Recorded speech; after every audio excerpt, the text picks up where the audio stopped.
સહજાત્મ સ્વરૂપ પરમ ગુરુ દેહ છતાય વિદેહ દશા તુજ સમજી આવે સામ અવસર્વજ્ઞ દશા વિતરાગી તુજ મુજ શક્તિ સમાન જય દેવ જીનેન્દ્ર મહાન અહો દેવજીનેન્દ્ર મહાન તુજ સંમતિમાં મતિ હો મારી ગળે દેહ અભિમાન અહીંયાનો ઉજ્જડ હું તેમાં વસજો રાજ પ્રધાન જય દેવજીનેન્દ્ર મહાન અહો દેવજીનેન્દ્ર મહાન અલૌકિક પદ પ્રગટાવ્યું તો આશ કરે નાદાન કેવળ કરુણા મૂર્તિ દેજો તમને ઘટતું દાન જય દેવજીનેન્દ્ર મહાન અહો રાજચંદ્ર ભગવાન પરમાત્મા શ્રીમદ રાજચંદ્ર ભગવાનના વચનામૃત વંચાય છે. વચનામૃતમાંથી પત્રાંક 664, પાના નંબર 490, મુંબઈ પોસ્ટ 1952, સૌભગભાઈ ઉપર આ પત્ર લખેલો છે. સર્વ પ્રકારના ભયને રહેવાના સ્થાનકરૂપ આ સંસારને વિશે માત્ર એક વૈરાગ્ય જ અભય છે. પૂછેલો પ્રશ્ન એટલે ડુંગરસિંહ ગોસલિયા કે ગોપાલદોને કયો ને જલ્દી સંસાર છોડી દે. એટલે સૌભગભાઈ કે તમે પડી મેલો, અમે હારે આવશું. એટલે ગોપાલદો કહે છે ત્યાગ કોને કરાય, ક્યારે કરાય અને કેવી રીતે કરાય અને કયા હેતુએ કરાય.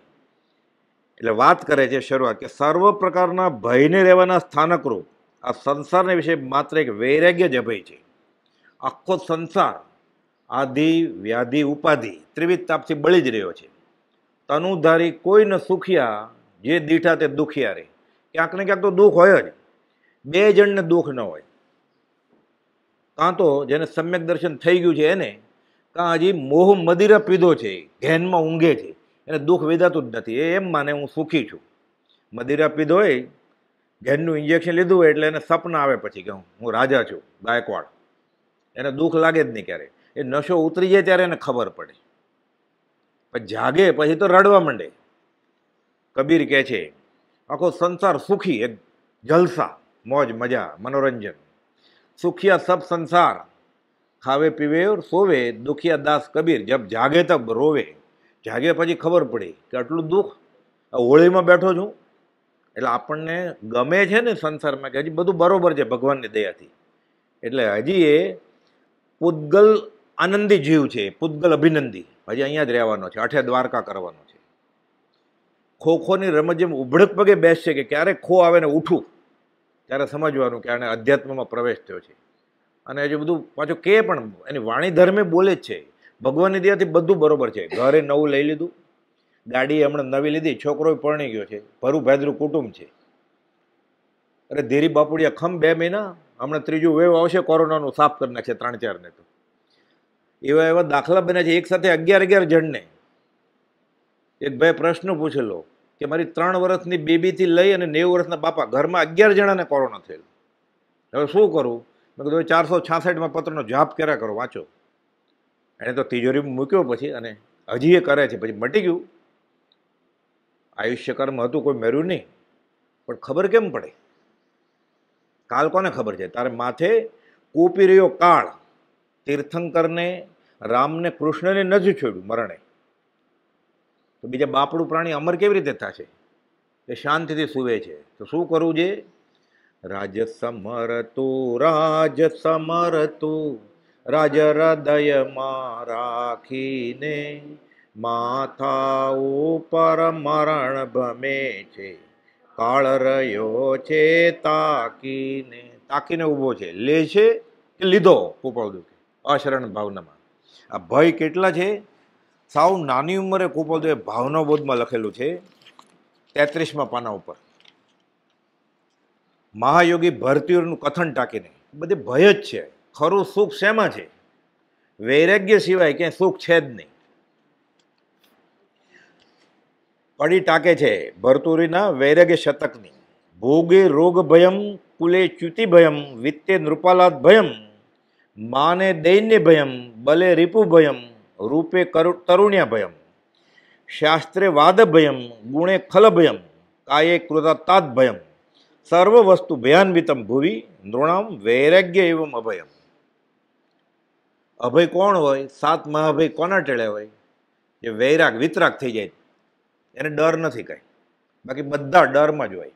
મોટો રાજા, ભિખારીને એમ મને ભીખ મળશે કે નહીં, રાજાને એમ મારી ખુરશી રહેશે કે નહીં. કે છે ભોગમાં રોગનો ભય છે. ભોગ ઉભો કર્યા કરે ને, જેટલા ભોગ એટલા રોગ. કુળને પડવાનો ભય છે. અમારું મોટું કુટુંબ છે, એક કપાત્ર પાકે આબરૂ વહી જાય કુળની. ત્યાં તો એક કુટુંબ છે કે ગુનો એકનો જ હોય, આખું મોટું કુટુંબ પડે પછી આંગળી ચીંધે જ ને બધા. લક્ષ્મીમાં રાજાનો ભય છે, ત્યારની વાત છે. અત્યારે ઇન્કમ ટેક્સની રેડ પડે, બધું સરખું જ છે. ત્યારે રાજા લઈ જાય, બહુ ખબર પડે ને એટલે વાણિયા તો બહુ કમાતો હોય, મેલા કપડાં જ પહેરે.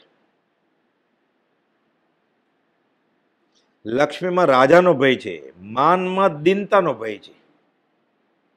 હલકો ઠરે પછી અભિમાનમાં હોય, માનમાં હોય, પડે પછી. બળમાં શત્રુનો ભય છે. શેરમાં તે સવા શેર મળી જાય, જીતી લે એને. ચક્રવર્તી 6 ખંડના ધણી, કોઈ જીતી જ ન શકે એને. તો જીતી જ ન શકે એટલે સામાન્ય નિયમ હોય, અપવાદ હોય જ. બાહુબલી હરાવી દે છે, ફંગોળે છે આકાશમાં. હવે કે ચક્રો છોડવું, ચક્ર કામ આવે? એક પિતાના 2 પુત્ર હતા, શું થાય? બળમાં શત્રુનો ભય છે. રૂપથી સ્ત્રીને ભય છે. પહેલાં તો રાજા મહારાજાને કોઈ રૂપાળી જોઈએ એટલે ઉપાડી જાય, બેગમ બનાવી દે. મુસલમાન રાજા તો ખાસ. એટલે રૂપ એ ગુનો. અત્યારે તો રૂપ નથી તો બતાડે છે. આખો કાળ બદલી ગયો છે, કેમ કે આ તો પડતો કાળ છે ને.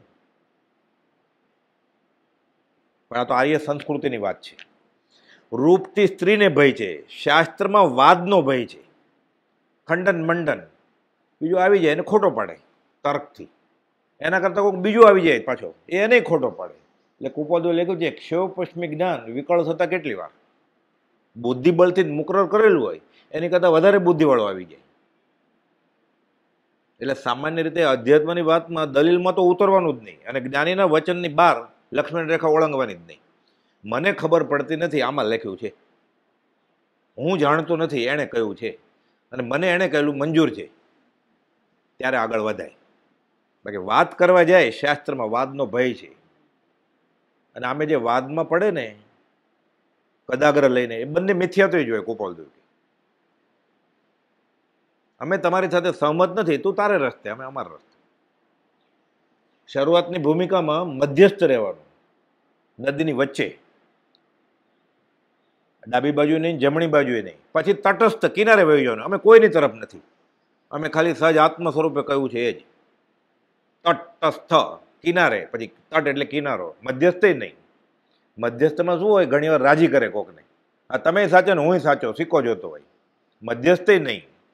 એને નથી મળ્યા સત્પુરુષ, એ હજી મધ્યસ્થ રહે, એટલે ઝઘડા ન થાય. પછી તટસ્થ થઈ જવાનું. અમે કોઈની પાર્ટીમાં નથી, અમારે એક જ પાર્ટી છે ખાલી. ધીંગધણી માથે કિયા કુણ ગુંજે નરખેટ. દુનિયા જખ મારે છે કે પછી પ્રભુજી કહે જખ મારે જાખરાવાલી. મારે એક જ.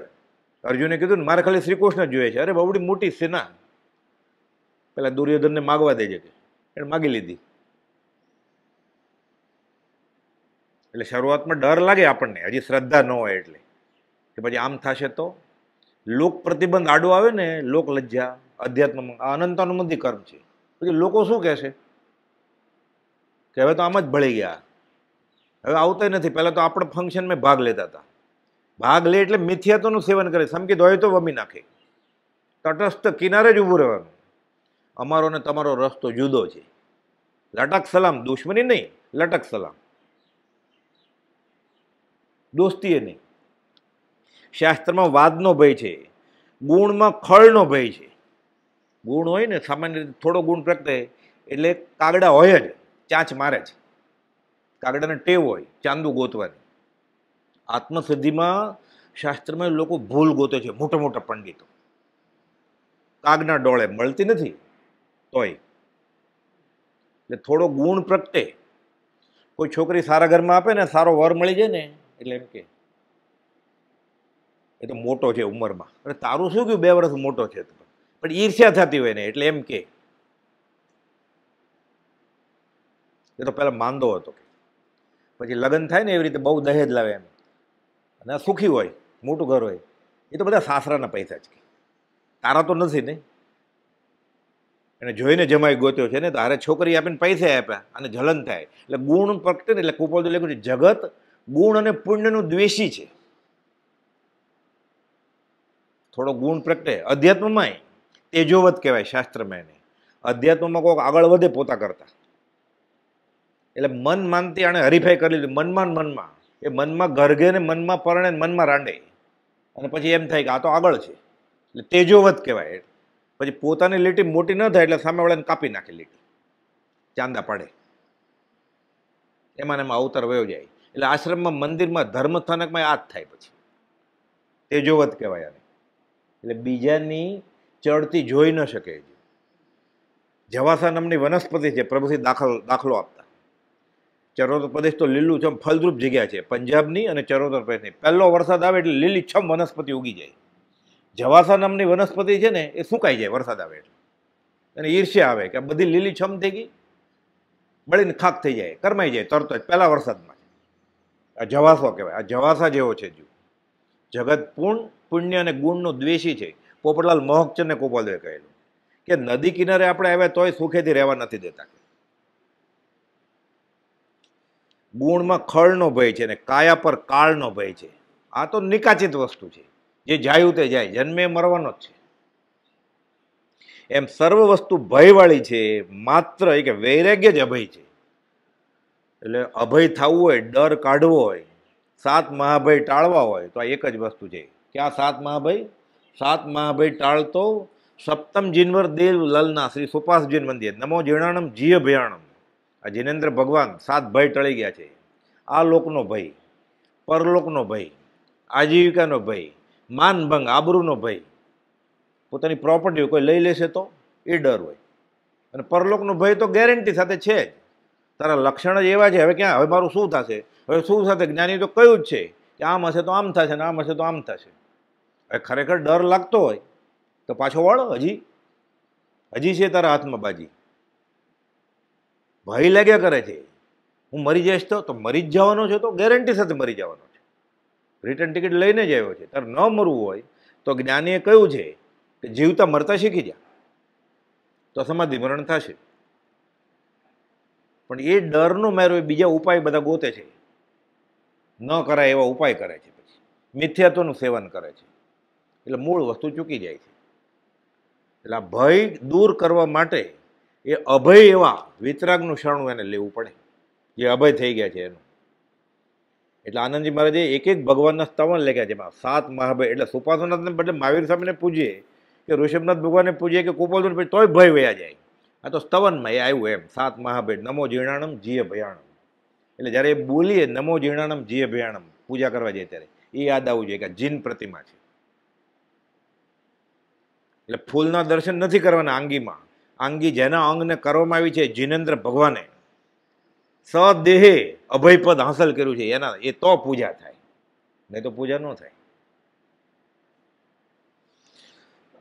સર્વ વસ્તુ ભયવાળી છે, માત્ર એક વૈરાગ્ય જ અભય છે. મહાયોગી ભરતુરીનું આ કથન સૃષ્ટિ માન્ય, એટલે સગળા ઉજ્જવળ આત્માઓ સદૈવ માન્ય રાખે તેવું છે.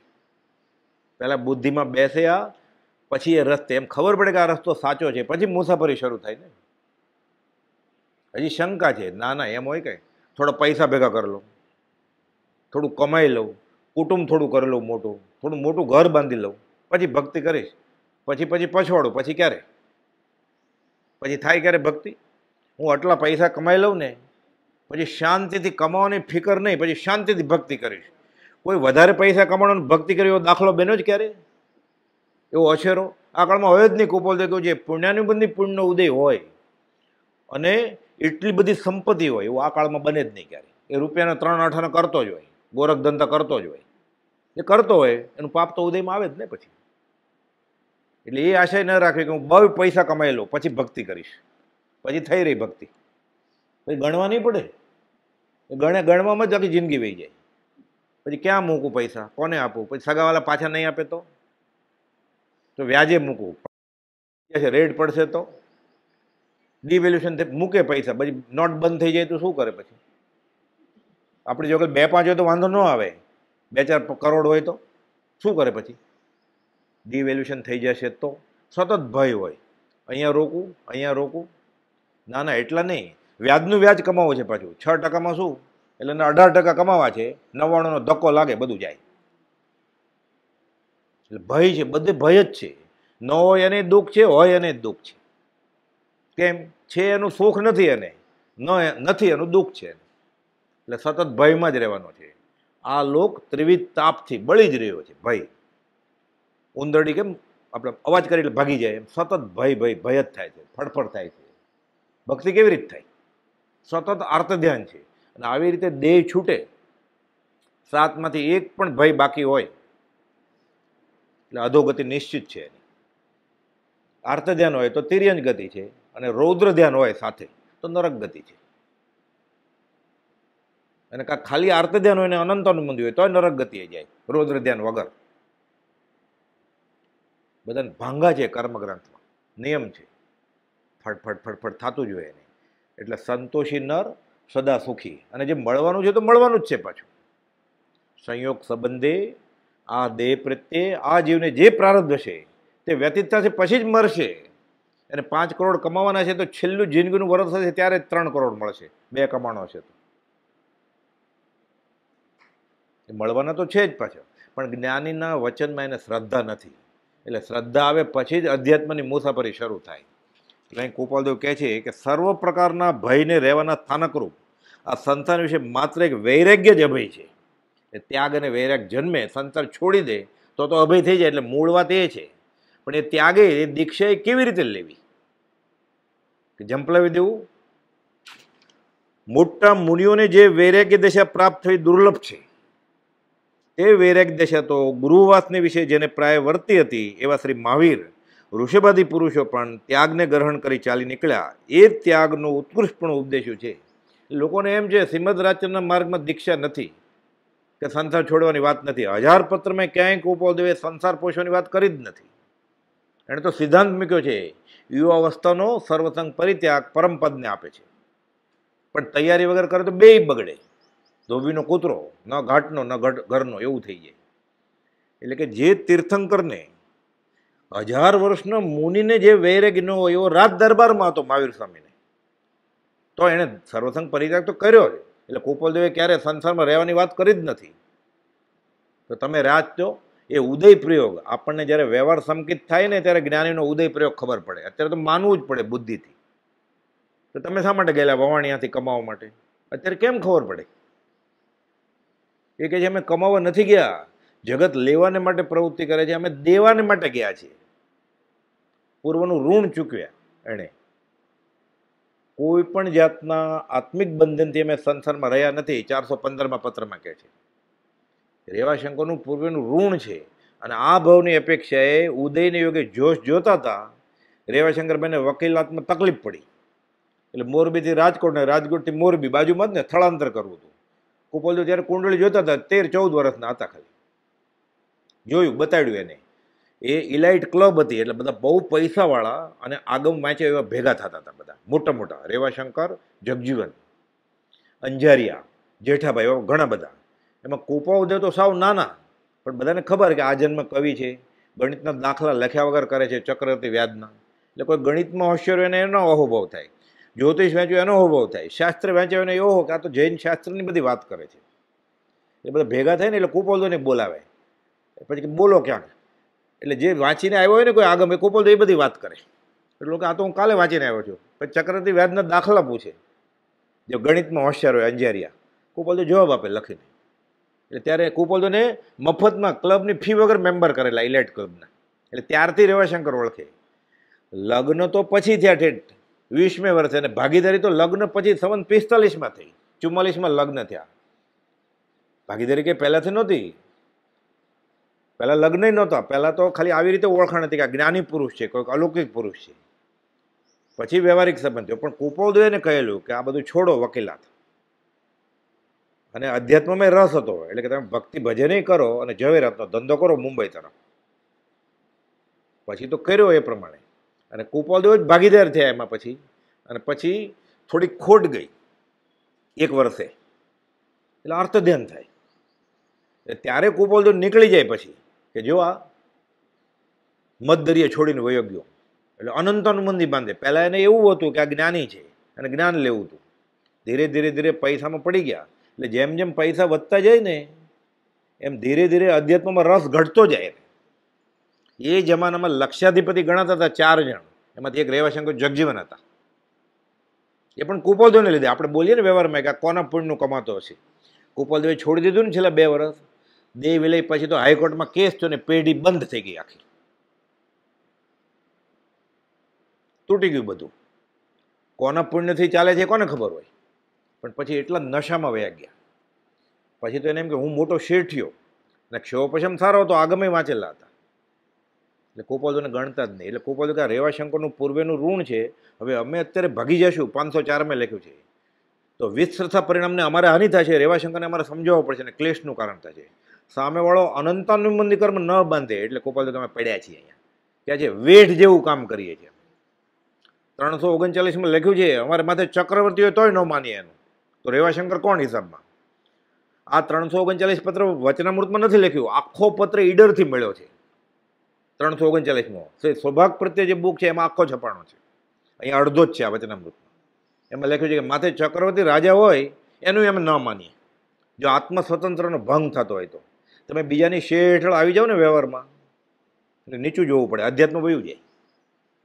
અન્નનો માર્યો નીચું જોવે, અને ડાંગનો માર્યો ઊંચું જોવે. જેને ઘરે ખાધું હોય ને આપણે મફતમાં, પછી એની ફી આપવી પડે. એટલે અધ્યાત્મમાં આવ્યા પછી કોઈની મદદ લેવાની જ નહીં, હાથ લંબાવવાનો જ નહીં. સમાગમમાં દિનપણે આવવું નહીં, નહીં તો એનો બદલો આપવો પડશે. બદલો આપવો પડે શું થાય? આત્મ સ્વતંત્રનો ભંગ થાય, તમારે મિથ્યાત્વનું સેવન થાય. એ કે આમ એટલે આપણે કહ્યું હા બરોબર. તમે હવે એને ઘરે ખાધું હોય, એનું વાહન વાપરતા હોય, એની રૂમ વાપરતા હોય, એને પૈસા લીધા હોય, પછી કે એ કરવું જ પડે ને આપણે. એટલે મિથ્યાત્વ ગાઢ થઈ જાય. એટલે કુપોલદેવે અંબાલાલભાઈને કહ્યું હતું કે 7 રૂપિયા મહિને મની ઓર્ડર કરો સૌભાગભાઈને, આપણે 3 રાળજમાં ભક્તિ કરશું. ન કરે. નીચું જોવું પડે. પછી સમાગમમાં દિન પણ આવવું નહીં. ગુરુના ભોગવે ગુરુ, ચેલાના ભોગવે ચેલો. દેવ દેવીએ નહીં, મંત્ર તંત્ર નહીં, બાધા દોરો ધાગોય નહીં, રક્ષા પુટલીને વાસ્કેપે નહીં. આને માટે પૈસા માટે મિથ્યાત્વનું સેવન છે. વિતરાગની આશાત ના થશે. ભક્તમર બોલ છે વ્યવહારિક સુખ માટે, ઋષિનાથ ભગવાનની આશાત ના કરશે. કોરોનામાં દાખલ ન થવું પડે કે જલ્દી ઘરે આવી જાય વેન્ટિલેટર પરથી, પાર્થનાથ ભગવાનની આશાત ના થશે. જો સગર સ્ત્રોત બોલ છે તો આ ભવરોગ મટાડવાની બધી દવા છે, મંત્રો છે. આ કરે છે, એને કહેવામાં આવે છે આ કરો, પામે તેનો સંગ બધા હારે મળશે નીચે. આ બધા પત્રોમાંથી આ શીખવાનું છે. નિયાણું છે આ તો. જય વીરાય બોલતો હોય રોજ, માનતા મને હોય કે હું 52 અઠવાડિયા બોલીશું એટલે ફળે. પણ એની 5મી લીટી છે, એ વિતરાગ તારા શાસનમાં માગવાનું વાર્યું છે, વારી જઈ જયવી વીરાય નિયાણ બંધન તું સમયે. એનું ભાષણ તો આવડતું ન હોય. કોકે કીધું આ કરજો એટલે પ્રોબ્લેમ સોલ્વ થઈ જશે તમારો, એટલે ભણવાનું મળશે એટલે છોકરો થશે. હવે છૂટે? પ્રભુજી કહેતા તારે ગળે બાંધ્યો પથ્થરો નાખ્યો કૂવામાં, હવે છૂટીશ કે તું? બધાને બાવા નથી થવાનું, જંગલમાં નથી વહી જવાનું. કોપલ ના પણ તૈયારી કરો, પણ એને માટે વિતરાગ ધર્મની આશાતના કરીને ભૌતિક સુખ ઈચ્છવાનું નથી. એટલે મરી ગયો બધું કરશે, બધું રાખમાં ઘી ઢોળાશે એવું થશે. તોય વાંધો નહીં, રાખમાં ઘી ઢોળાય તો. આ તો અનંતાનું નિયાણાનું બધા શલાકા પુરુષમાંથી જે વાસુદેવ છે 3 ખંડના ધણી, નિયાણું કરીને વાસુદેવ થાય, નિયમથી નરકે જ જાય. અને ચક્રવર્તી એ શલાકા પુરુષ છે, શલાકા પુરુષ એટલે સર્વસંગ પરિત્યાગ ન કરે દેહ છોડતા પહેલા, શુભમ અને બ્રહ્મદત્ત નિયમથી નરકે જાય. આ બધું ખબર છે વાર્તા, તોય પાછું એને કહેવામાં આવે છે આ કરો. એટલે ઘંટા કર્ણને માને, મણિભદ્ર વીરને માને, શાસક રક્ષક દેવીને માને. સમકીતી છે શાસક રક્ષક દેવી, સમકીતી છે. સમકીતી વ્યવહાર કરી દે તમારો મજબૂત. તો મિથ્યાત્વી છે એનું એ ફળ આપે. સતી શ્રાપ દે નહીં, શંખણીનું ક્યારે લાગે નહીં. એટલે દેવ દેવીની તુષ્મન તને શું કરશું? 40 વર્ષથી આ માર્ગમાં હોય, 50 વર્ષથી આ કઈ ગળે ન ઉતરે. કઈ આ વાંચે એટલું જ ખાલી. કુપાવદીમાં શ્રદ્ધા હોય ઋષભનાથ ભગવાનમાં, જૈન ધર્મમાં, જીન ધર્મમાં પચકાણ લેવા પડે 3 નમસ્કારીને આજથી, કે વ્યવહારિક સુખ માટે હું કોઈ દેવ દેવીને માથું નમાવીશ નહીં. તો મોક્ષ તો એની પાસે છે જ નહીં, તો માથું સમજ નમાવીશ હોય તું એને? મોક્ષ તો એની પાસે છે નહીં. અહીંયા હું મોક્ષ સિવાય મારે બીજી વસ્તુ જોતી નથી. બીજી વસ્તુ જોઈએ છે એને માટે આ જગ્યાએ તું રસ્તો ભૂલ્યો, રોંગ નંબર લાગ્યો. આ વિતરાગનો ધર્મ છે. સમજ પીછે સબ સરળ હે, બીનું સમજ મુશ્કેલ. આ નહીં થાય ત્યાં સુધી ભય જવાના નથી. આના ડર લાગીને આશાતના થઈ જશે તો ઓલા દેવ કોપાયમાન થશે, તો ઓલા દેવી કોપાયમાન થશે, તો એ બધાને ભજીશ તો કુળ દેવતા કોપાયમાન નહીં થાય. એટલે એને મૂકે હારે. એટલે બધાને ભેગા સત્સંગ કરાવે. કુપાવદેવ, ઋષભનાથ ભગવાન, મહાવીર સ્વામી, પદ્માવતી માતા, ગણપતિ બાપા, સાંઈ બાબા અને કુળ દેવતા. થોડીક જગ્યા રાખ, હજી 2-3 આવશે. તને સંતોષ આપે સંતોષી માતા, આશાપુરી છે આશાપુરી. બધાને હારે સત્સંગ કરાવડાવે. એટલે શું કરે છે? આશાતના કરે છે. ફળે કેવી રીતે પ્રાર્થના એની? એ ક્યારે ખબર પડે? એના છોકરાને લગ્નની કંકોત્રી જુઓ ત્યારે કે માને છે કુપાવદેવ ને કે નહીં. પરમ કુપાવદેવ મહાવીર સ્વામીની અસીમ કૃપાથી અમારી છોકરી, એટલે મહાવીર સ્વામીએ કૃપા કરી તારા છોકરાને પરણાવવાની. એમ કે છે ગણે કાષ્ટની પૂતલી, આ સગળા સંસારની રમણી નાયક રૂપ. 2 વાર પરણાય, 3 વાર પરણે, એની ના નથી. અહીંયા શું કરે છે? આ લખે છે શું? આ પછી વૈષ્ણુ જેમ કંકોત્રી મૂકી જાય કુપાવદેવના પગ આગળ, આદિનાથ ભગવાનના પગ આગળ. જોયું હોય ને એને? શું કરે છે આજે? 96,000 રાણીને છોડીને ગયા એ શાંતિનાથ ભગવાન, અરનાથ, કુંથુનાથ ભગવાન. પાછો કે મને પરણાવી દો એની આગળ. બોલો કે મેં 96,000 છોડી, પાછો માગે શાલીબદ્રને રીધી હતો. અરે મેં 32 છોડી દીધી. કે તું હવે ઘરબાર વગરનો થઈ જશ કે એને પાછું મને પાછો લખે અમને શાલીબદ્રને રીધી હજો. રહેવા દે કે હજી તારે ઘરે જવું છે કે નહીં? શું માગે છે આજુ? અને માગતા જ નથી આવડતું. એટલે અલૌકિક પદ પ્રગટાવ્યું તો આશ કરે ના દાન, કેવળ કરુણા મૂર્તિ દેજો તમને ઘટતું દાન. મને માગતા નથી આવડતું તો શું કરજે? આશીષ અનુકૂળ આપજે ભાઈ ભંજન ભગવાન. જેમ મને અનુકૂળ હોય એવા આશીષ આપજે. મને માગતા આવડતું નથી. આ ધર્મ વિતરાગનો તો ચિંતામણી છે, પારસમણી, કામધેનુ છે. જે માગો એ મળશે. માગે છે આ એ ભગવાન મારા માથા પર પથરા પડો. શરત શું છે? જે માગે એ મળે. હવે મળશે જ ને, એની શરત જ છે માગો એ મળશે. જે જોતું મોક્ષ જે વસ્તુથી મળતો હોય, કુપાવદેવે લખ્યો છે એક પત્ર કે જેના આરાધનથી મોક્ષ મળતો હોય તો મોક્ષ કરતાં બધી નાની વસ્તુ એ તો મળશે જ ને. કા માગે છે. જો એના આરાધનથી વિતરાગના ધર્મથી વિતરાગ થવાતું હોય, એનાથી નાની વસ્તુ હોય એ તો મળે જ ને. એટલે કહે છે પથરા પડો તો પથરા પડે છે. એને કંઈ આપવાનું કે લેવાનું કે વરદાન કે શ્રાપનું પ્રયોજન નથી, પણ આની ઈચ્છા છે અને એ પ્રમાણે ધર્મકરણી કરે છે એટલે ફળે છે એને. એટલે સંસાર છૂટવાને બદલે લંબાઈ છે, એનો મજબૂત થતો જાય છે. એટલે રખડવાનું કારણ થાય છે ધર્મની કરણી કરીને. વ્યવહારમાં તો રખડતો તો વાંધો નહીં, ધર્મની કરણી કરીને રખડે છે. કેમ? આનંદજી મહારાજે લખ્યું જ પાછું આમાં બધું એણે કુપાવદેવે વખાણ્યું છે કે આનંદજી મહારાજને તીવ્ર સિદ્ધાંત જ્ઞાન હતું. એક કહે સેવીએ વિવિધ ક્રિયા કરી, ફળ અને કાંત લોચન ન દેખે. ફળ અને કાંત ક્રિયા કરી બાપડા, રડવડે 4 ગતિ માહે લેખે. ધારતર વારની સોયલી દોયલી, 14માં જીન તણી ચરણ સેવા. 14માં એટલે 15માં પહેલા બધું સરખું જ છે, અઘરું છે. જો આ ભાવ સાથે પ્રાર્થના કરશે એની પ્રાર્થના આત્માર્થે ક્યારે ફળશે નહીં અને કોઈ દિવસે કલ્યાણ નહીં થાય. અને છૂટવા માટે આવ્યો હશે, નાનામાં નાની ક્રિયા કરશે આજ્ઞાથી છૂટી જશે. મોટા મુનિઓને જે વૈરાગ્ય દશા પ્રાપ્ત થવી દુર્લભ, તે વૈરાગ્ય દશા તો ગૃહવાસની વિશે જેને પ્રાય વર્તી હતી. પ્રાય શા માટે? શાસ્ત્રમાં એવો નિયમ છે કે 4થો ભાગ આયુષ્યનો ઓછામાં ઓછો તીર્થંકરના ગૃહવાસમાં રહેવું જ પડે, નિયમ છે. એટલે 100 વર્ષનું આયુષ્ય હોય તો 25 વર્ષ કે એટલું તો રહેવું જ પડે, ચોથો ભાગ રહેવું જ પડે. ઋષિનાથ ભગવાન તો 84 લાખ વર્ષનું આયુષ્ય, 83 લાખ પૂર્વ ઘર વાસે. એટલે આજના સ્કેલ પ્રમાણે શું, 84 વર્ષના કોઈ વૃદ્ધ 83 વર્ષ સુધી ઘરમાં જ હતા, ખાલી એક જ વર્ષ દીક્ષા લીધેલી. શું થાય ભોગાવલી કર્મ હોય તો? એટલે પ્રાય લખ્યું કુપોલદેવે, પ્રાય વર્તી એવા શ્રી મહાવીર અને ઋષભાદી પુરુષો પણ ત્યાગને ગ્રહણ કરી ચાલી નીકળ્યા. એ ત્યાગનું ઉત્કૃષ્ટપણું ઉપદેશ્યું છે. મોટા મુનિઓને દુર્લભ એવો વૈરાગ એને ઘરમાં હતો જ રાત દરબારમાં, તોય કે ના ત્યાગ કરવો છે. કેમ? લોકોને દાખલો બેસાડવો છે કે ઘરમાં પડી રહેવા જેવું નથી. આ કાજળની કોટડી છે કુટુંબે, અનાદિકાળનો કશાયને રહેવાનો આ પર્વત છે. શિક્ષાપાઠ 103 મોક્ષમાળા વચનામૃત. ગૃહસ્થ આદિ વ્યવહાર વર્તે ત્યાં સુધી આત્મજ્ઞાન ન થાય કે આત્મજ્ઞાન હોય તેને ગૃહસ્થ આદિ વ્યવહાર ન હોય એવો કંઈ નિયમ નથી. એટલે ઘરબારી હોય એટલે સમકિત ન હોય એમ નથી કાંઈ, અને સમકિત હોય એટલે સંસાર છૂટી જ ગયો એવું એ નથી. એનો જીવતો દાખલો કોણ? મરુ માતા, રાજમાતા હતા ને. સમકિત ક્યાં કેવળ જ્ઞાન થયું એને? ભરત ચક્રવર્તી એ તો મેકઅપ કરતા હતા, હરિસુવનમાં તૈયાર થતા હતા, તોય થાય. ઘણા દાખલા છે શાસ્ત્રમાં. તો ગૃહસ્થવાસમાં જ્ઞાન નહીં સમકિત, ગૃહસ્થવાસમાં કેવળ જ્ઞાન થયું એવા દાખલા છે. ભરત ચક્રવર્તી, મરુ માતા, કુર્માપુત્ર કેવળી, અષાઢ મુનિનો દાખલો છે. 6 મહિના સુધી મા બાપની સેવા કરે છે કુર્માપુત્ર કેવળી, કેવળ જ્ઞાન થયા પછી. આગમમાં જ લખેલું છે પાછું. તો શ્રીમદ રાજચંદ્ર ઝવેરી બજારે હોય એમાં નવાઈ શું છે? એ તો ગણે કાશની પુતલી. ભરત ચક્રવર્તીનો 96 રાણી હતી. એટલે ગૃહસ્થાદી વ્યવહાર હોય તો પણ જ્ઞાન હોય.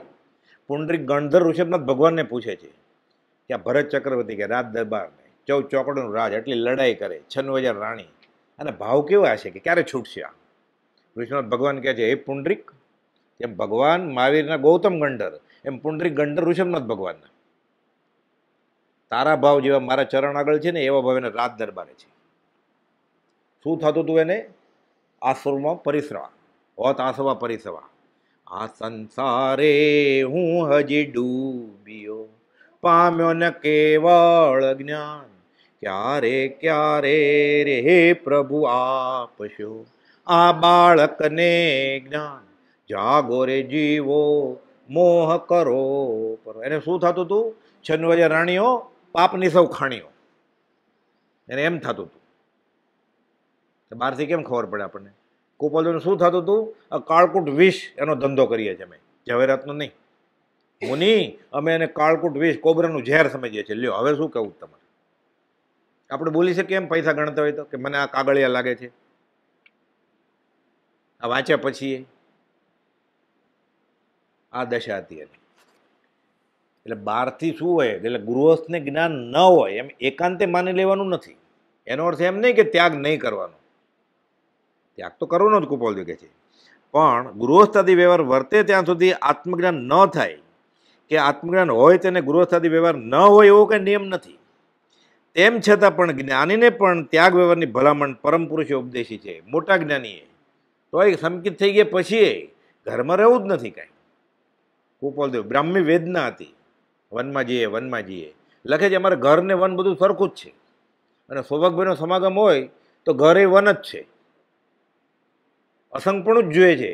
સૌભાગભાઈનો સત્સંગ હોય તો અસંગપણા કરતા મોટો છે, તો એ વનમાં તો જવું જ છે. દર 2.5 મહિના થાય, 3 મહિના થાય એટલે ઈડર, રાળજ, કાવીઠા, વસો જંગલમાં રખડે. કેમ? તમારે ઘર ને વન સરખું છે તોય લખે છે આમાં. મોટા જ્ઞાનીઓએ ત્યાગ વ્યવહારની ભલામણ પરમ પુરુષોએ ઉપદેશિત છે. કેમ કે ત્યાગ ઈશ્વરને સ્પષ્ટ વ્યક્ત કરે છે. વ્યવહાર બાજુમાં વયો જાય એટલે એને માટે ઉપયોગ ન દેવો પડે ને જ્ઞાનીને. પછી એટલે ચોખ્ખો આત્મા આરસીની જેમ ખબર પડે. હજી કંઈ બાકી તો નથી ને. ગોપાલ કહે છે ભગવાન મહાવીરને 3 જ્ઞાનના ધણી તો હતા જ, દીક્ષા લીધી એટલે મન પડ્યું હતું તોય મૌન રહ્યા 12.5 વર્ષ. જોયું કે મોહનો કણિયો તો નથી રહી ગયો ને ખૂણે ખાચરે, એટલે પાછું આવવું પડે. પાછું 12.5 વર્ષ સુધી કે આ તો હજી વચનામાં તો અડ્યું થોડા વખતમાં તો ગુરુજી થઈ જાય. ગોપાલ જેણે જેણે ઉપદેશક પણ હાથમાં લીધું છે એણે ભગવાન મહાવીરનો આ ઉદય વિચારવાનો છે કે આટલા જ્ઞાનના ધણી પણ 12.5 વર્ષ સુધી મૌન રાખ્યા. હમણાં ઉપદેશ નથી આપવો. પછી ખબર પડી, બેફાટ આત્મા અનુભવેલો, સાથે કેવળ જ્ઞાન થયું, પછી ઉપદેશ દેવાનું શરૂ કર્યું. આ વાત બધા ગુરુજીઓએ લક્ષમાં લેવાની છે, એમ કુપાલદેવે ઉપદેશ છાયામાં લખેલું છે, ઉપદેશ રૂપે. સિદ્ધાંત લખ્યો છે કુપાલદેવે વચનામૃત 600ની છેલ્લી લીટીમાં કે જ્ઞાની પુરુષને 9 વાડ વિશુદ્ધથી બ્રહ્મચર્ય દશા વર્તે, પછી એને અપૂર્વ આનંદ આવે અને વેદોદયનો નાશ થાય. ક્યારે? દીક્ષા લે ત્યારે નહીં, 9મા ગુણ સ્થાનકે, પછી ઉપદેશ પણ, પછી ગુરુજી થવાય. 9 વાડ વિશુદ્ધથી બ્રહ્મચર્ય હોય, સાથે 9મે ગુણ સ્થાનકે ચડી ગયો હોય, પછી એ ગુરુજી થવાના લાયક છે, ત્યાં સુધી નહીં. વચનામૃત 600 છેલ્લી લીટી. બધું સિદ્ધાંત લખ્યા છે કુપાલદેવ. એટલે કુપાલદેવ ગુરુ થયા જ નથી, હજી 12થી ઘરબારી છે ને. એટલે વિતરાગ માર્ગના નિયમને જરા પણ આંચ આવે એવું કુપાલદેવ એક પણ વર્તન નથી કર્યું. આખો વિતરાગ માર્ગ કહી દીધો તો, કોઈ પ્રશ્ન પૂછ્યા એના જવાબ છે. નવો નુસ્ખો અજમાવ્યો છે. પાઠ ઉપર બેસીને ગુરુજી તરીકે બોધ નથી આપ્યો કુપાલદેવ. દેવા માતાના વ્રત લેવાતા શ્રાવકના, પોતે જ લખી દીધા. કાપલી આપે છે, મોટા મુનિ પાસે જાઓ, એની આગળથી લઈ લો આ વ્રત, લખી દીધા પોતે. પછી અપાવડાવ્યા સર્વસંગ પરિત્યાગી સાધુ પાસેથી. એ સાધુ સમજી ગયા હતા એ ભગવાનની માના પોતે ગુરુ હતા, પણ પોતાના ગુરુ ભગવાન હતા પાછા. આછેરો છે આ, કેમ ગળે ઉતરે આપણને? એટલે કોક ઓળખે. ગૃહસ્થના જ્ઞાનીને ઓળખવા એટલે તીર્થંકર જેવા તીર્થંકર હતા, બોલતા હતા, ચાલતા હતા, મનોયોગ હતા, વચનયોગ હતા, કાયયોગ હતા, તોય ન ઓળખ્યો સમવસણમાં. એ ગૃહસ્થ વેશમાં પાઘડી, ખેસ, ધોત્યું, પગમાં જોડા, એ કેવી રીતે ઓળખાય જ્ઞાની ગૃહસ્થ વેશમાં? એ પ્રભુશ્રીજી, સૌભાગભાઈ કે અંબાલાલભાઈ જ ઓળખે, જેઠાભાઈ જ ઓળખે. ખાલી 4 જણા ઓળખ્યા.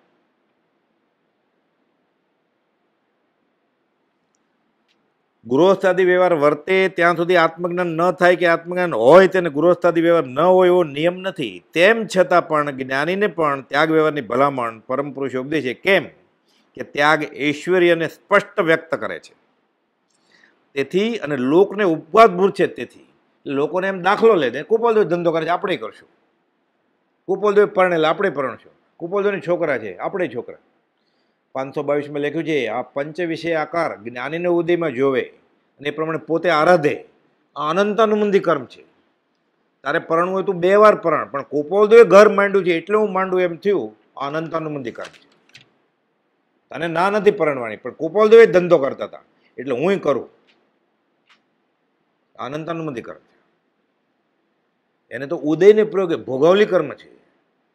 નિકાચિત કર્મ છે ને, શાસ્ત્રમાં ધવલામાં 800 વર્ષ જૂના ગ્રંથ લખ્યું છે કે જીન ભક્તિથી નિકાચિત કર્મે બદલી જાય. પણ ભોગવલી કર્મ એવું છે, નિકાચિતનો એક ભાંગો છે અલગ પ્રકારનો, એ 24માંથી 22 તીર્થંકર ન બદલાવી શકે. નેમિનાથ ભગવાનનું નહોતું બદલતું, એટલે જાન લઈને ગયા હતા, છેલ્લી મિનિટે બદલી ગયું, તોરણથી રથ ફેરી ગયા. એટલે ભોગવલી કર્મ નિકાચિત કરતા બળવાન છે. નિકાચિત તૂટી પણ જાય, ભોગવલી હમણાં તૂટી જાય. હમણાં કુપાલદેવ સર્વસંગ પરિત્યાગ કરી નાખે તો ભાઈ કહેતા અમારા અંગમાં એવો અદ્ભુત આકરો વૈરાગ્ય છે, કોઈ સંગમાં આવે ને એ બાવો થઈ જાય. એટલે કુપાલદેવનું અઘરું નહોતું, પણ એ ભોગવલી કર્મ બાકી હોય તો ફરી વાર પાછું આવવું પડે પરણવા માટે. એટલે શું કર્યું એને? ફેરા ફરીને ભવના ફેરા ફરીવાર ન આવવું પડે, ભવના ફેરા ટાળવા માટે અમે ફેરા ફરીએ.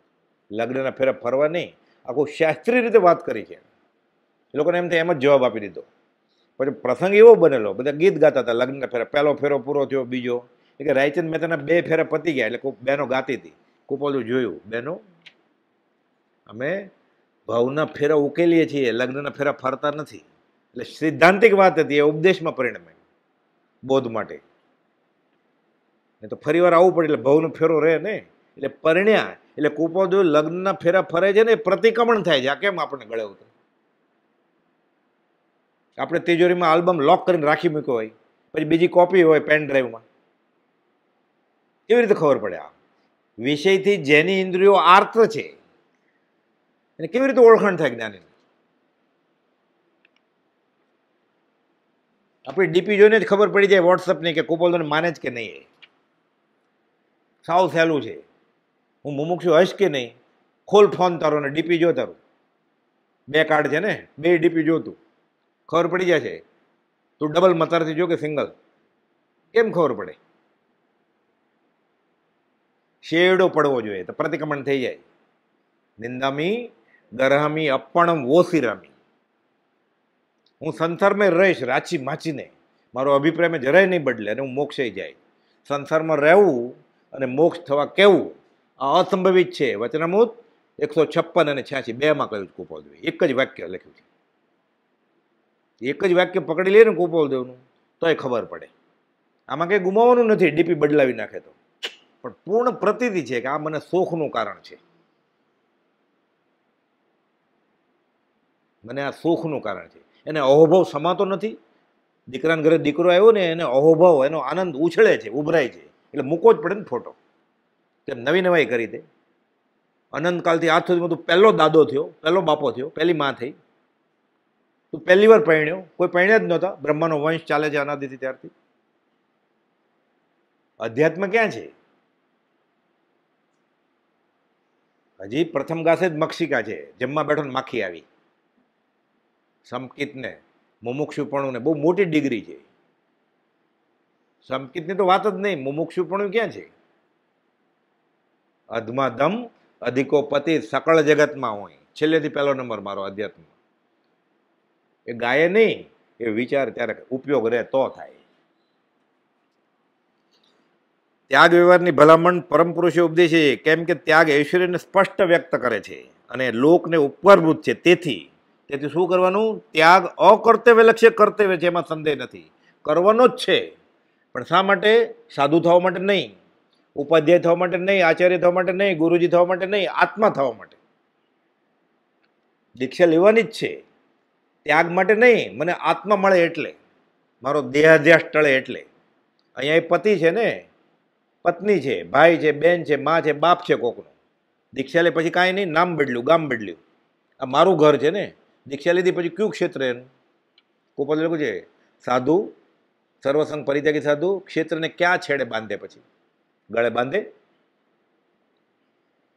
એટલે હું દેહાદિ સ્વરૂપ નથી, દેહ સ્ત્રી પુત્ર આદિ મારા નથી. એટલે ગામ નગર જ્ઞાતિ મારું કાંઈ નથી. એને માટે ત્યાગ કરવાનો છે. એટલે અકર્તવ્ય ભાવે કર્તવ્ય જ છે, કરવાનું જ છે. આ ભાવે, અકર્તવ્ય ભાવે. ખાલી બાવા થવા માટે નહીં, ગુરુજી થવા માટે નહીં, ગચ્છાધિપતિ થવા માટે નહીં, ચેલા કરવા માટે નહીં. આવું કે આ શાસ્ત્રમાં લખ્યું નથી. અકર્તવ્ય ભાવે કર્તવ્ય દીક્ષા, આવું બધું કુપોલ લખે. અમુક અમુક વાતો લખી છે ને શાસ્ત્રમાં નથી. કુપોલ કહ્યું છે તીર્થંકરના હૃદયમાં આ વાત હતી. આગમમાં મળશે, સૌભાગભાઈને કહ્યું, ન મળે તો ફિકર નહીં કરતા. તીર્થંકરના હૃદયમાં આ વાત હતી, એમ અમે જાણ્યું છે. તીર્થંકરના હૃદયની વાત લઈને એને માનવું છે કે લાઇબ્રેરીમાં લખ્યું છે એને માનવું છે? એ કોણે લખ્યું એ આપણે ઓળખતા નથી. તારા હાથમાં આવ્યું હોય તો 32 આગમ વાળા છે, તું તો 45 વાળો છો. 45 વાળો છો, આ તો 55 આગમ છે. એ હતો 55 વાળો ને આમાં આવ્યું એ માથે લીધું એને. પણ તારા ક્યાં છે આ શાસ્ત્રો?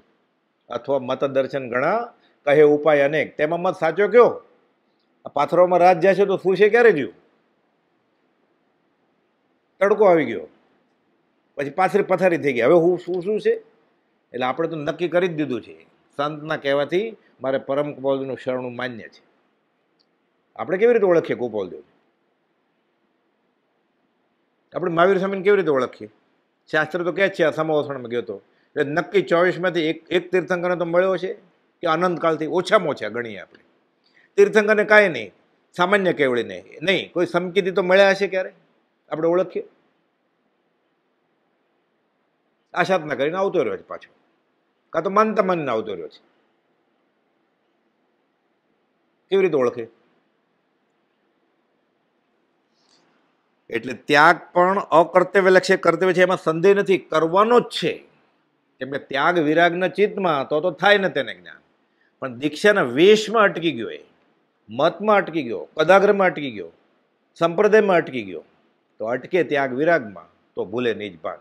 એટલે પ્રભુજીને કુપોલદેવ લખે છે કે ઉત્તરાધન આદિ જૈનના આગમો જો કુળ સંપ્રદાય દ્રઢ કરવા વાંચશો તો પરમાર્થે તેનું વાંચન નિષ્ફળ છે. એટલે આપણે જૈન છે એટલે પાલિતાણા જાય છે કે એ જીનેશ્વર ભગવાન છે એટલે જીન થવા માટે જાય છે કે સંપ્રદાય ટકાવો છે? આજે ઉપવાસ કેમ છે તમારો? તો કે પર્યુષણ છે એટલે. પર્યુષણ છે એટલે ઉપવાસ કરવાનો છે કે સ્વાદ છોડવા માટે ઉપવાસ કરવાનો છે? કેમ ઉપડ્યા દેરાસરમાં? આંગીના દર્શન કરવા છે કે પાર્શ્વનાથ ભગવાનના દર્શન કરવા છે?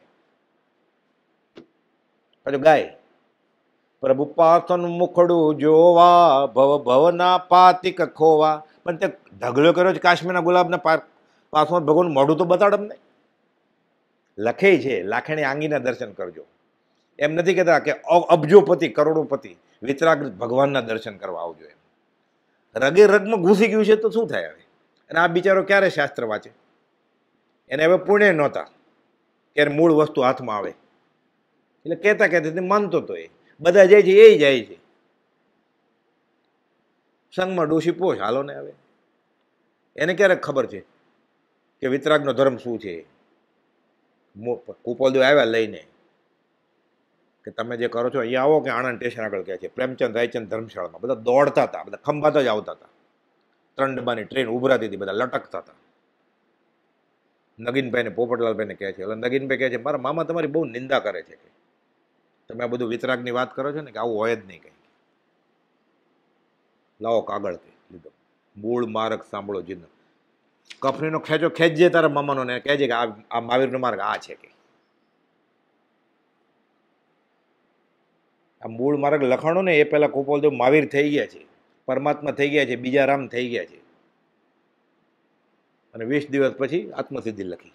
એટલે મહાવીર થઈ ગયા પછી મહાવીરનો મૂળ માર્ગ લખ્યો છે એણે તો લખી દીધું. આ એમ દેવજી નંદે ભાખ્યું રે મોક્ષ માર્ગનું સ્વરૂપ. કોણ? દેવજી નંદ એટલે જીનેન્દ્ર ભગવાન નહીં, દેવજી નંદ દેવા માતાના છોકરાએ. કેમ ગળે ઉતર્યા? હું લઈને આવ્યો છું કે મહાવીર સ્વામી તો આગમ કહેલા બધા થયા છે ગણધરે. મૂળ માર્ગ તો શ્રીમદ રાજચંદ્ર લખ્યો છે, તેણે સાચું જ લખ્યું છે. એમ દેવજી નંદે ભાખ્યું રે અમે લઈને આવ્યા છીએ.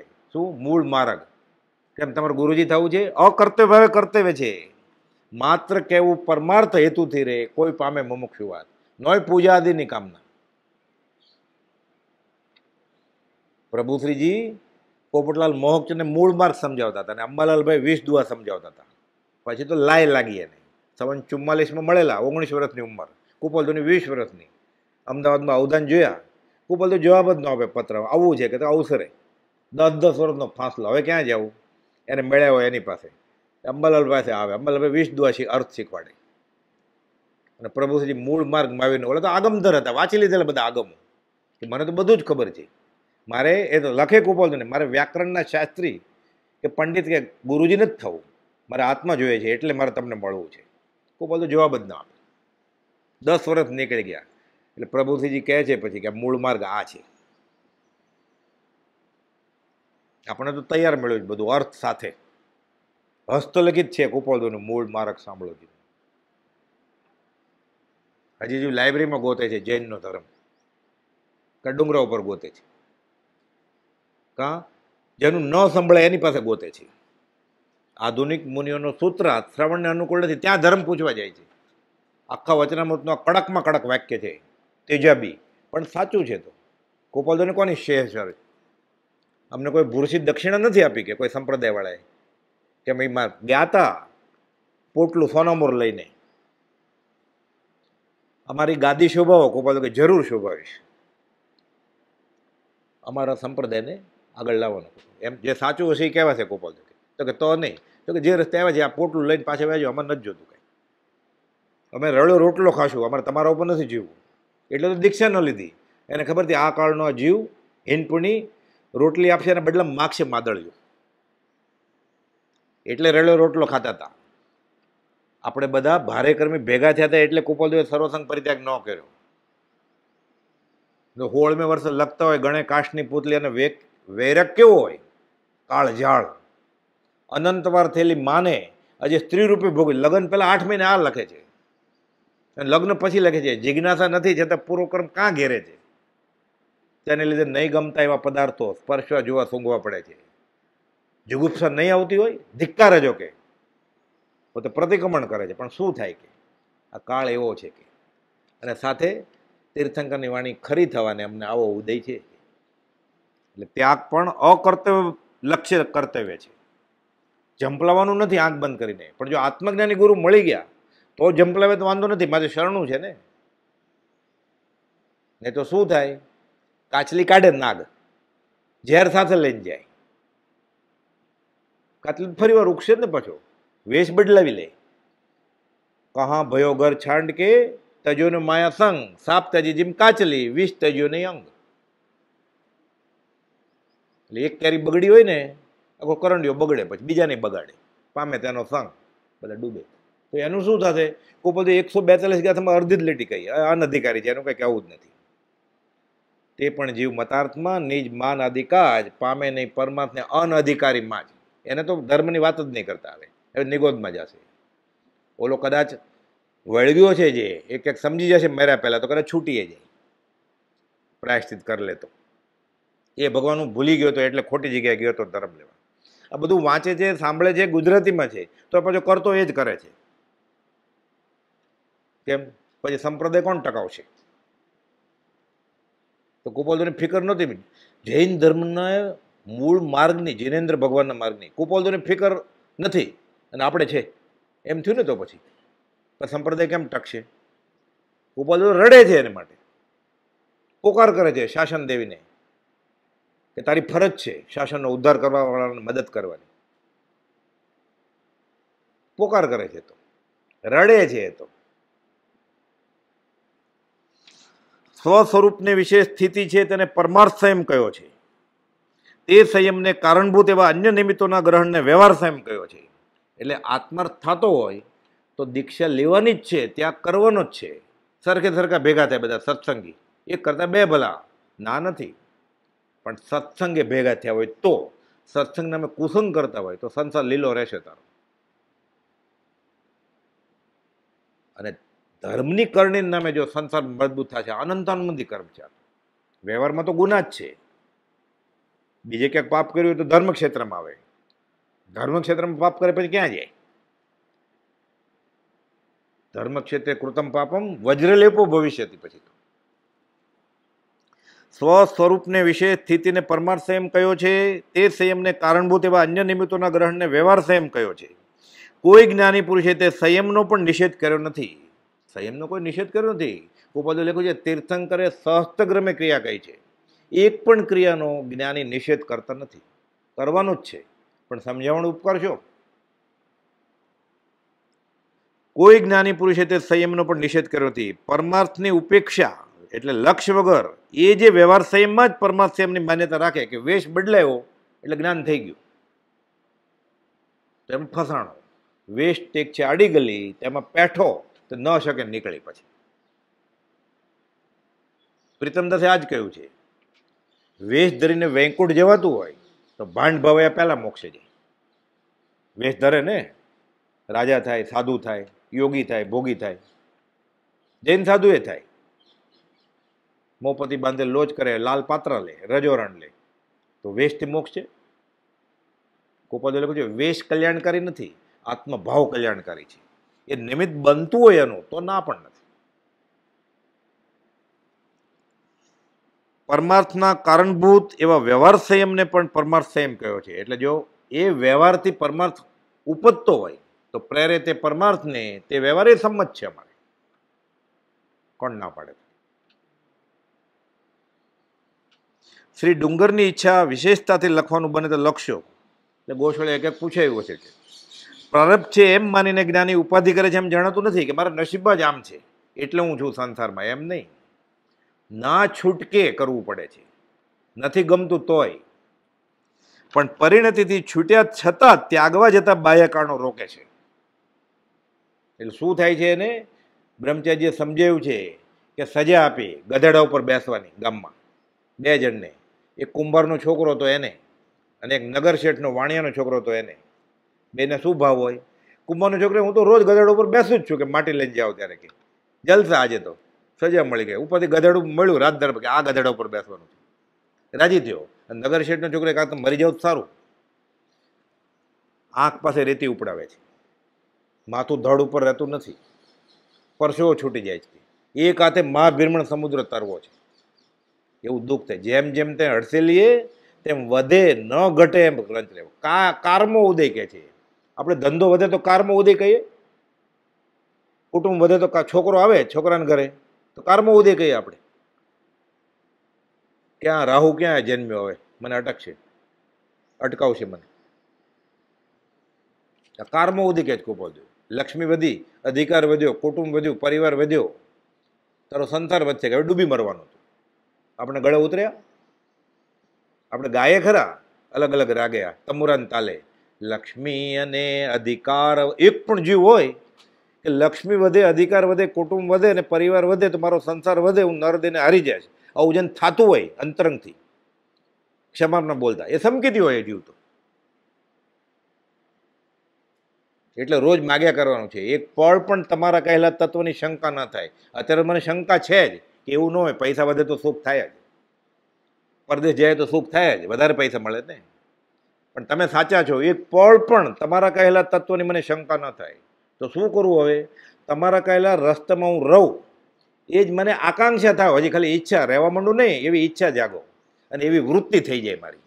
એ થઈ જશે પછી રહેવા માંડશે ત્યારે તો એ સમકીતી હશે, એ પોતે જ આત્મજ્ઞાની હશે. એ થોડા વખતમાં ત્રીજા મહાવીર થશે. પછી આ સાવ સહેલું આ કુપોલદેવે જ આ પદનું નામ આપ્યું છે, અમૂલ્ય તત્વ વિચાર છે. આની કિંમત નથી. 67મા પાઠમાં શાહી ઢોળાઈ જવાથી અમારે ફરીવાર લખવું પડ્યું, એટલે અમે અમૂલ્ય તત્વ વિચાર નામનું કાવ્ય લખ્યું. એટલે આ અમૂલ્ય છે કોણે કહ્યું? કુપોલદેવ પોતે, કે આ બહુ કિંમતી વસ્તુ છે. આ બહુ પુણ્ય કરે પુનથી પદે બધું ભેદી બન્યું છે. આ સારું થયું ભગવાન શાહી ઢોળાઈ ગઈ તો અમને આમ મળ્યું. આ નહીં તો બીજું ક્યાંક લખ્યું હતું ગદ્યમાં. અમે કંઈ સમજાય એવું નથી. આ થોડું સહેલું લખ્યું તો થોડું ક્યાંક બેસે તો મરતા પહેલા. એટલે શાહી ઢોળાય તો સારું થયું. આપણે કર્મ ઉદય જીનરાજનો ભવિજન સહાયક થાય, આપણે ફાયદો જ છે. ભગવાન તમે મોક્ષે નહીં વહી જતા, અહીંયા રહેજો લાખો વર્ષ તો સારું ને. કુપોલદેવ અહીંયા હોય તો ફાયદો થાય કે મોક્ષે વહી જાય તો ફાયદો થાય આપણે. ભરત ચક્રવર્તી ઋષિનો ભગવાન મોક્ષે ગયા, ઓળંબા આપે છે ઋષિનો. ત્યાં શું ગયા કે હવે ત્યાં કોને ઉપકાર કરશે? અહીંયા તો બોધ આપતા હતા, ત્યાં શું વિચારીને વયા ગયા? આર્ય અનાર્ય જનોને સરખા પવન સમ ઉપકારી, મોક્ષ વિશે ઉપકારી કોને, ત્યાં ગયા સુવિચારી પ્રભુજી, બોધ બળે ભવતરીએ. ત્યાં કોને બોધ આપશો હવે તમે? અહીંયા તો અનાર્ય લોકો તરતા હતા તમારાથી, ઋણોનુબંધ હોય તો.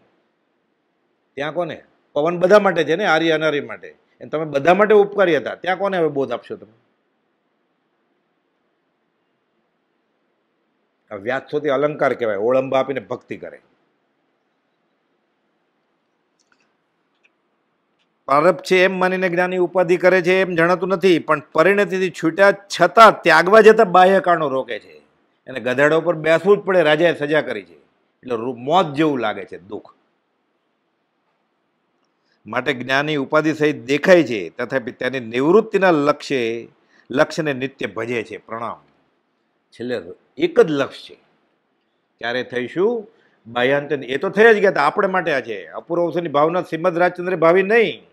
એ તો એકાકી વિચાર તો વળી સ્મશાનમાં, ધરમપુરના, વસોના, ઈડરના, વવાણિયાના 7 વર્ષ સ્મશાનમાં જ રહેતા. હતો વાક્ષી સંયોગ જોઈએ તો વાક્ષી સાથે બેસતા જ.